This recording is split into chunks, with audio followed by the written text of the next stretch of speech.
इस खबर के प्रायोजक हैं Ruchi organics limited and ISO certified company, Sarojini Nagar, Kanpur, UP. Bharat की आत्मनिर्भरता की गति को और तेज करेगा। मैं इसके लिए श्री सचिन अग्रवाल को भी बधाई देना चाहता हूं। हमारा सपना है कि उत्तर प्रदेश दुनिया के टॉप डिफेंस प्रोडक्शन और एक्सपोर्ट डेस्टिनेशन के रूप में जाना जाए। आज जो ब्रह्मोस फैसिलिटी शुरू हो रही है, मैं समझता हूं वह यूपी डिफेंस कॉरिडोर का यह गौरव होगा।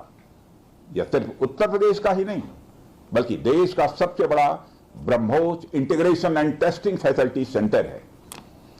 यह रक्षा क्षेत्र में भारत की आत्मनिर्भरता के प्रयास को भी मजबूती प्रदान करेगा।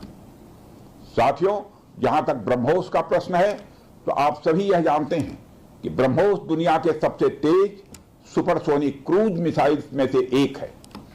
ब्रह्मोस सिर्फ एक हथियार नहीं है, बल्कि यह अपने आप में एक मैसेज है। मैसेज हमारी आर्म्ड फोर्सेस के स्ट्रेंथ का है।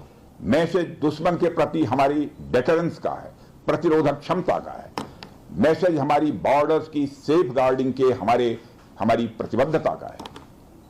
साथियों, पोखरण परमाणु परीक्षण में महत्वपूर्ण योगदान देने वाले मिसाइल मैन और हमारे पूर्व राष्ट्रपति डॉक्टर APJ अब्दुल कलाम ने यह कहा भी था कि unless India stands up to the world, no one will respect us in this world. Fear has no place, only strength respects strength. अर्थात दुनिया कमजोरों का नहीं, बल्कि शक्तिशाली का सम्मान करती है। उनका विजन था कि हमें अपनी ताकत को और मजबूत करना होगा। जब तक कोई देश ताकतवर नहीं होगा, दुनिया उसका सम्मान नहीं करेगी। आज भारत दुनिया के सबसे शक्तिशाली राष्ट्रों में से एक है। हम लगातार अपनी ताकत और बढ़ा रहे हैं, और मैं समझता हूं कि आज जो फैसिलिटी सेंटर शुरू हो रहा है, यह भारत की शक्ति को और मजबूत करने में सहायक होगी। साथियों, यह केवल एक फैक्ट्री का उद्घाटन भर नहीं है, बल्कि मैं समझता हूं कि रक्षा क्षेत्र में भारत की आत्मनिर्भरता की दिशा में एक बहुत बड़ा कदम है। Uttar Pradesh defence industrial corridor बनने के पश्चात उत्तर प्रदेश के इंडस्ट्रियल डेवलपमेंट का एक नए सिरे से श्री गणेश हो चुका है। इस डिफेंस कॉरिडोर में अब तक कुल 180 के लगभग MOUs साइन किए जा चुके हैं, जिसमें 34,000 करोड़ रुपए का इन्वेस्टमेंट प्रपोज्ड है। आपको यह जानकर खुशी होगी कि अभी तक इस कॉरिडोर में 4,000 करोड़ रुपए का इन्वेस्टमेंट किया भी जा चुका है। साथियों, टेक्नोलॉजी डे के दिन इस हाई टेक्नोलॉजी प्लेटफॉर्म फैसिलिटी को इनागुरेट करना अपने आप में एक लैंडमार्क डे है।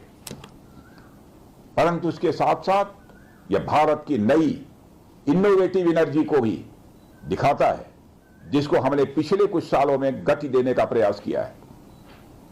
हम सब जानते हैं कि इस समय टेक्नोलॉजी के क्षेत्र में, खासकर critical high and frontier technology के क्षेत्र में बड़ी तेजी से बदलाव आ रहा है।